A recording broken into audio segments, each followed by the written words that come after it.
তৃতীয় নম্বর নামাজি যাদের ব্যাপারে আল্লাহ তাআলা জান্নাতুল ফেরদাউস রেখে দিয়েছেন, সুবহানাল্লাহ বলেন। আল্লাযীনা ইয়ারিসুনাল ফিরদাউসা, যাদের জন্য আল্লাহ তাআলা ফেরদাউসের ওয়ারিসত্ব দান করেছেন। তারা কারা? সূরা মুমিনুনের 2 নম্বর আয়াতে আল্লাহ তাআলা বলেছেন, ক্বাদ আফলাহাল মুমিনুন আল্লাযীনা হুম ফি সালাতিহিম খাশিউন। ওই সমস্ত নামাজীরাই সফলকাম হয়েছে যারা তাদের নামাজের ব্যাপারে সদা সর্বদা ভীত সংস্পষ্ট থাকে। সুবহানাল্লাহ বলবেন না? তার মানে হলো তৃতীয় নম্বর নামাজি হলো ওই নামাজি যেই নামাজি তার নামাজের ব্যাপারে ভীত থাকে। ভীত থাকে মানে হচ্ছে কখন নামাজের সময় হবে, সঠিক সময়ে সঠিকভাবে জামাতের সাথে নামাজ পড়তে পারি কিনা, এই চিন্তা সব সময় তার মাথার মধ্যে থাকবে। কোন এক জায়গার মধ্যে গেল, ওই জায়গার মধ্যে আগে টয়লেট আছে কিনা, বাথরুম আছে কিনা, এটা নয়। আমাদের কিছু মানুষ আছে কোথাও যদি যায়, বেড়াইতে যদি যায়, আগে গিয়া দেখে ওই এলাকার মধ্যে শ্বাসটল আছে নাকি, এটা খুঁজে না। কিন্তু খাশিউন নামাজি হলো তারা যারা বের বাড়িতে গেল, নানুর বাড়িতে গেল, ফুফুর বাড়িতে গেল, খালার বাড়িতে গেল, বন্ধুর বাড়িতে বেড়াতে গেল, আগে গিয়া খোঁজ নেয় ওই বাড়ির আশেপাশে কোনো মসজিদ আছে নাকি, নামাজের সময় হলে জামাতের সাথে নামাজটা আদায় করতে পারবে নাকি। সুবহানাল্লাহ বিহামদি। এইরকম নামাজি আমনেগর মধ্যে কয়জন আছেন?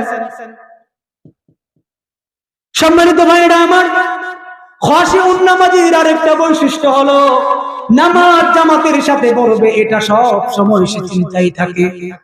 এই চিন্তার সাথে সাথে তার মধ্যে আরেকটা চিন্তা মাথার মধ্যে বড় করে, সেটা হলো তাকবীরে উলার সাথে নামাজ পাবো নাকি। সুবহানাল্লাহ বিহামদিহি। এই কাজটা বেশি করে আমাদের তাবলীগ জামাতের ভাইরা।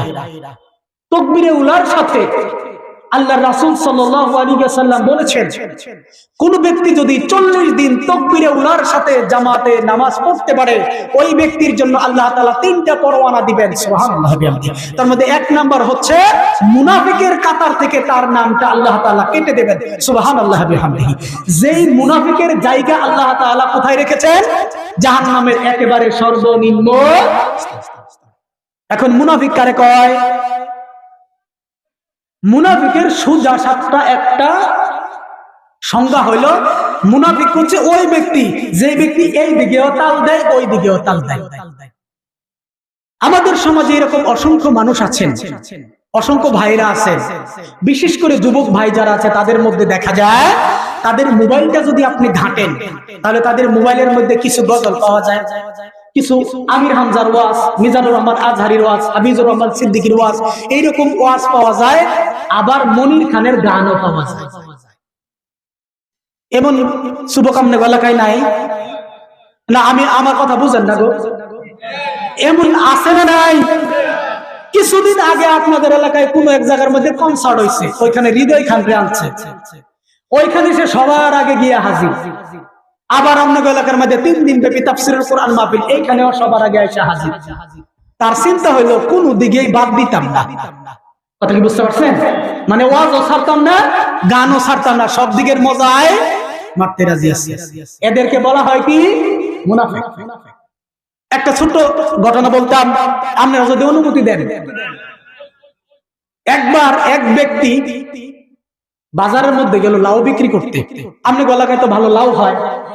লাউ বিক্রি করে এসে তার চাচার সাথে গল্প করতেছে লাউ বিক্রির ঘটনা। চাচা, গতকালকে তো বাজারে লাউ বিক্রি করতে গেছিলাম। চাচা কয়, লাউ বিক্রি করতে গেছে তো ভালো কথা, বেশ বিক্রি। ওই লাউ বিক্রি করতে গেছি, হঠাৎ করে এক পুলিশ আইসা এরা লাউয়ের দাম জিজ্ঞেস করলো। জিজ্ঞেস করবে তো, পুলিশ মানুষ দেখি কি হ্যাঁ কি মাংনা নিব? হ্যাঁ, তো দাম জিজ্ঞেস করবোই। আমি লাউয়ের দাম চাইলাম 50 টাকা। ঠিকই তো আছে, লাউয়ের তুই দাম চাইবি না, 50 টাকা চাইছে, ভালোই তো করছো। তো পুলিশে লাউয়ের দাম কইছে 20 টাকা। 20 টাকা তো কইবে, তুই 50 টাকা কইছো, দেখে কি তোরে 50 টাকা দেয়া লাগবো? দাম দর করতো না বেটা। আমি আবার পুলিশের কইলাম, এই মিয়া 50 টাকা লাউ আবার 20 টাকা কইন কেমনে? ঠিকই তো আছে, 50 টাকা লাউ আবার 20 টাকা কেমনে? পুলিশের কি আহল বরফ কিচ্ছু নাই?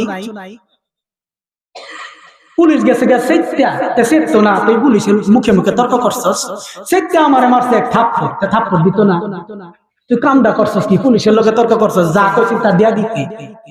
চাচা পুলিশের থাপ্পড় খাওয়ার পরে আমি কি বয়ে থামনি, আমার কি হাত নাই, আমি উল্টা একটা মারছি, তুই মারতে না কেরবে, তুই কি বয়ে থাকবে নাকি, তুই কি বয়ে থাক বেটা।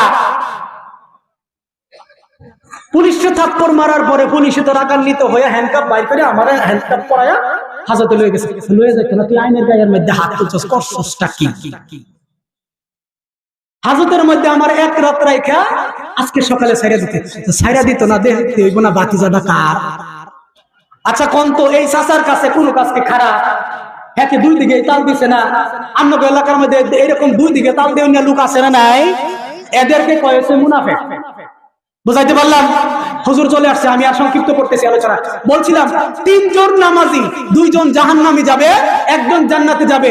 একজন জান্নাতে যাওয়ার নাম হচ্ছে খাশিউন, যারা নামাজের ব্যাপারে সদা সর্বদা ভীত সন্ত্রস্ত থাকে।